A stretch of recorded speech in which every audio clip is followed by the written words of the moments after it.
Chevrolet cruise थी powerful, good looking, safe और highly desirable और most importantly well priced. But ये सब चेक बॉक्स को टिक करने के बाद भी शेवरले ने क्रूज को बंद क्यों कर दिया? वही नहीं, शेवरले पूरे इंडिया को छोड़ के भाग क्यों गया? क्या हुआ ऐसा?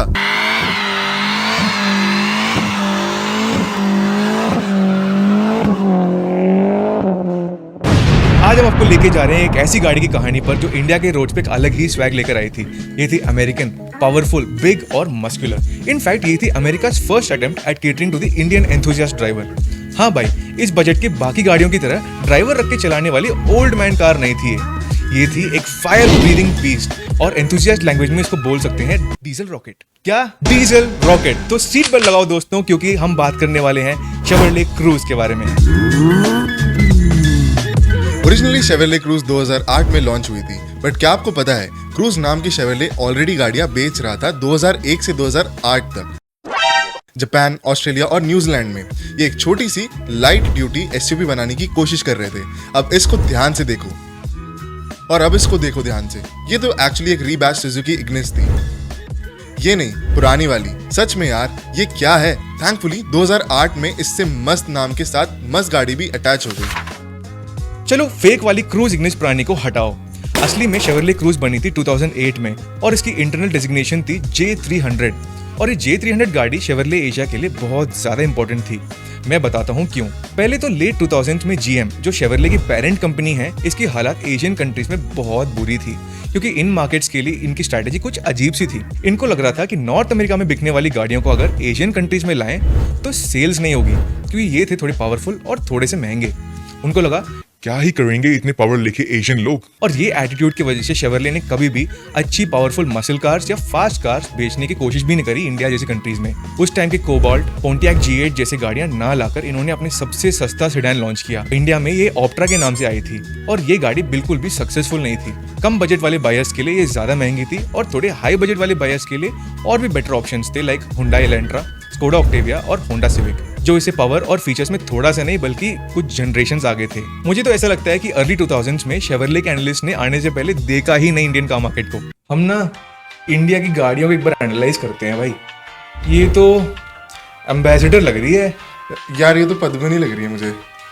इनको ना कोई भी गाड़ी चिपका देते अपनी ऑप्ट्रा चिपका देते हैं।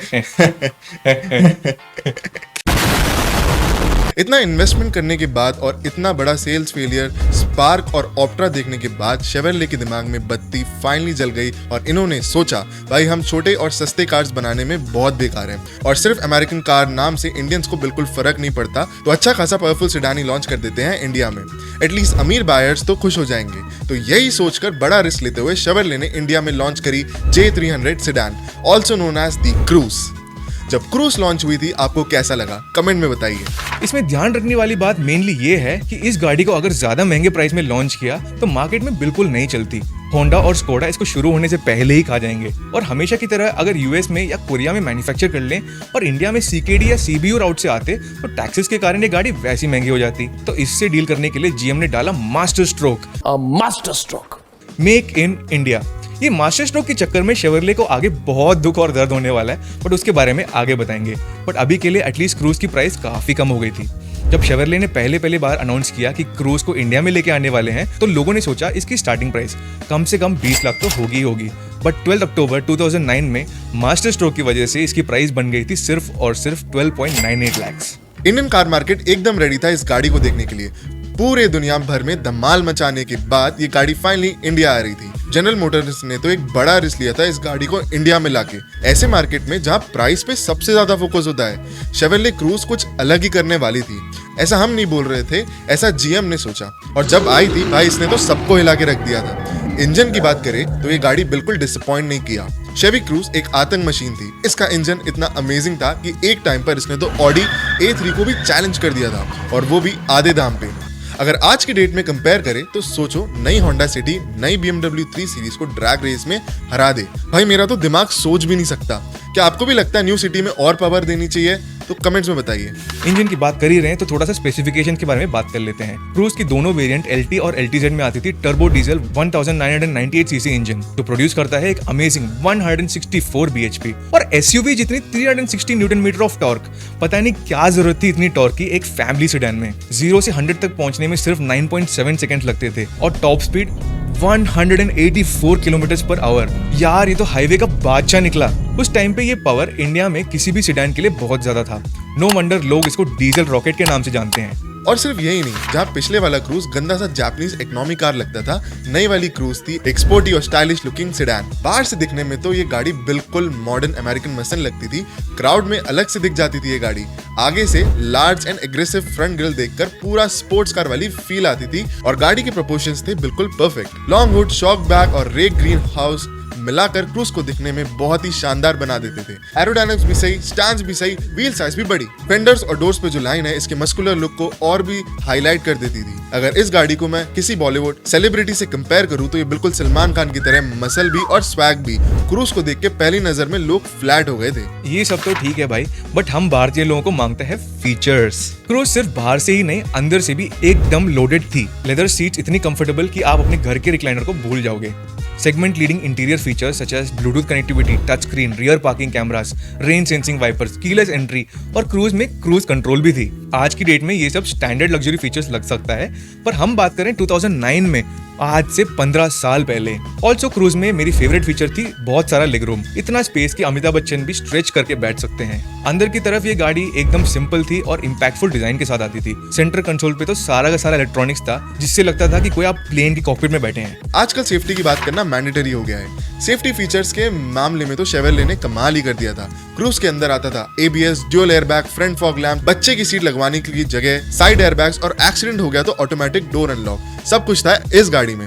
और इस गाड़ी की सेफ्टी इंजीनियरिंग इतनी जबरदस्त थी कि रेयर एयरबैग्स ना होने के बाद भी इसने पूरा का पूरा 5 स्टार रेटिंग ले लिया था यूरो NCAP में। वैसे टाटा और महिंद्रा आजकल 5 स्टार कार्स निकाल तो रहे हैं, बट उसको चलाकर ज्यादा मजा नहीं आ रहा। Do you agree? तो ये सब सुनने के बाद इस टाइम पे आप सबके दिमाग में एक ही चीज चल रही होगी, क्यों है मेलेडी इतनी चॉकलेटी? सॉरी, आप सब यही सोच रहे होंगे, भाई इतना कुछ देने के बाद क्या शेवरले को सेल सक्सेस मिली? अगर आप ये सोच रहे हैं कि ये सेल्स में फेल हो गई थी तो आप बिल्कुल गलत हैं। शेवी की सेल्स ने पहली बार अपनी सेगमेंट की होंडा को बीट कर दिया था। पहले साल में इसने होंडा सिविक से 25% ज्यादा सेल कर दी थी। In fact segment leader Corolla Altis से बस 200 गाड़ियां पीछे थी। ये तो सच में एक मिरेकल था और शेवरले ने भी इतना एक्सपेक्ट नहीं करी होगी। क्रूज की पॉपुलैरिटी की मेन रीजन थी इसकी परफॉर्मेंस फॉर द प्राइस, और लोगों को बाकी सब चीजों से ज्यादा मतलब नहीं था। कोई अलॉय व्हील चेंज कर रहा था, कोई पावरफुल ऑडियो सिस्टम लगा रहा था। ये गाड़ी एंथुसियास्ट और मॉडिफायर्स के लिए फेवरेट बन गई थी। एक और चीज जिसने क्रूज की पॉपुलैरिटी को बढ़ाई थी वो है हमारा favourite Michael Bay movie Transformers. And most importantly Bumblebee वाली कैमरों की वजह से ग्लोबली शेवरले अपने ब्रांड को फ्रेश और स्पोर्टी अपील दे रहा था। हम भारतीय लोग भी बम्बलबी, शेवरले और क्रूज को एक साथ देखने लगे थे, जिससे पहली बार इंडिया में शेवी का स्टेटस आम लोगों के बीच में बढ़ने लगी। भाई अगर मैं अभी तक सम अप करूं तो शेवरले क्रूज थी पावरफुल, गुड लुकिंग, सेफ और हाईली डिजायरेबल और मोस्ट इंपॉर्टेंटली वेल प्राइस्ड।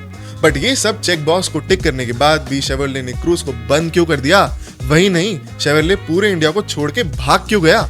क्या हुआ ऐसा? सबसे पहले 2016 तक आते आते क्रूज को अपनी एज फील होने लग गई थी। क्रूज को अपडेट करने में ऐसा टाइम लग रहा था जैसे कि आपके दादाजी व्हाट्सएप चलाना सीख रहे हो। जब दूसरी कंपनीज लेटेस्ट टेक्नोलॉजी और फ्रेश डिजाइन को लेकर आ रहे थे, क्रूज लगभग सेम ही रही। क्रूज को अपडेट करने में बहुत देर लगा दिया था शेवी ने। 2009 से लेकर 2015 तक लगभग गाड़ी सेम ही दिखती थी। हाँ, एक फेसलिफ्ट जरूर था, बट वो कुछ खास एक्साइटिंग नहीं था। बात करते हैं क्रूज की हिडन प्रॉब्लम्स के बारे में। Fuel efficiency complaints. लोग कहने लगे, भाई पावर तो है लेकिन घर से ज्यादा पेट्रोल पंप पे ज्यादा टाइम बिताना पड़ रहा है। फिर मेंटेनेंस कॉस्ट की बात करते हैं। स्पेयर पार्ट्स थोड़े एक्सपेंसिव थे और like any other American car regular service की भी जरूरत थी। ये तो फिर भी ठीक है, बट टाइम के साथ ये गाड़ी पालने में हाथ ही हो गई थी। 2011 से लेकर 2015 तक के मॉडल्स में, जैसे मैंने पहले बोला था, ये मास्टर स्ट्रोक के चक्कर में शेवरले को आगे बहुत दुख और दर्द होने वाला है। इंडिया में लोअर मैन्युफैक्चरिंग स्टैंडर्ड्स की वजह से इतनी कॉम्प्लेक्स कार में आई multiple problems such as transmission failures, engine problems, coolant leaks, turbocharger overheat और ढेर सारे इलेक्ट्रिकल इश्यूज। क्रूज देखने में और चलाने में तो बहुत मस्त थी, बट चले तो सही। इतने प्रीमियम सेगमेंट में कोई गाड़ी ले रहा है और 2 से 3 साल में मेजर इश्यूज आने लग रहे हैं, तो फिर ऑब्वियस सी बात है कि किसी भी कस्टमर का दिल तो दुखेगा ही। इनफैक्ट ये गाड़ी इतने इश्यूज से भरी हुई है कि हम भी जो ओल्ड कार लवर से रेकमेंड करते हैं, अगर आपके पास सर्विसिंग का बजट ना हो तो सेकंड हैंड क्रूज मत लेना। शेवरले क्रूज नाजुक दिल वालों के लिए बिल्कुल भी नहीं है। आपको ये गाड़ी सेकंड हैंड में 2 से 3 लाख में तो मिल ही जाएगी, बट कभी भी 3 से 4 लाख का खर्चा करने के लिए रेडी रहना। तो ये सब देखने के बाद 2016 तक क्रूज के बायर्स और कम होते चले गए और 18 में 2017 में जनरल मोटर्स के सीईओ ने सब पे वो इंडिया के कार मार्केट से एग्जिट कर रहे थे। बस एक झटके में क्रूज का सफर इंडिया में खत्म हो गया। हालांकि जीएम ने प्रॉमिस किया कि वो एग्जिस्टिंग कस्टमर्स को सपोर्ट करेंगे, स्पेयर पार्ट्स और सर्विसेज देंगे, पर नए क्रूज का सपना तो खत्म हो गया। शेवरले क्रूज इंडिया में अब नहीं रही, पर इसने सारे कार मेकर्स को एक इंपॉर्टेंट सबक सिखाया। इंडियन कार वर्ल्ड में आपको इनोवेट करते रहना चाहिए, कस्टमर्स की सुननी चाहिए और सबसे इंपॉर्टेंटली मेंटेनेंस फ्रेंडली गाड़ी बनानी चाहिए। क्या आप भी कोई हाथी पाल रहे? कमेंट्स में बताइए। तो दोस्तों, that's it for this episode. ये थी शेवरले क्रूज की कहानी इंडिया में। अगर आपको ये देसी कार एडवेंचर पसंद आया तो लाइक करना ना भूलें और अपने दोस्तों को शेयर कीजिए and join the club by subscribing to Shift club.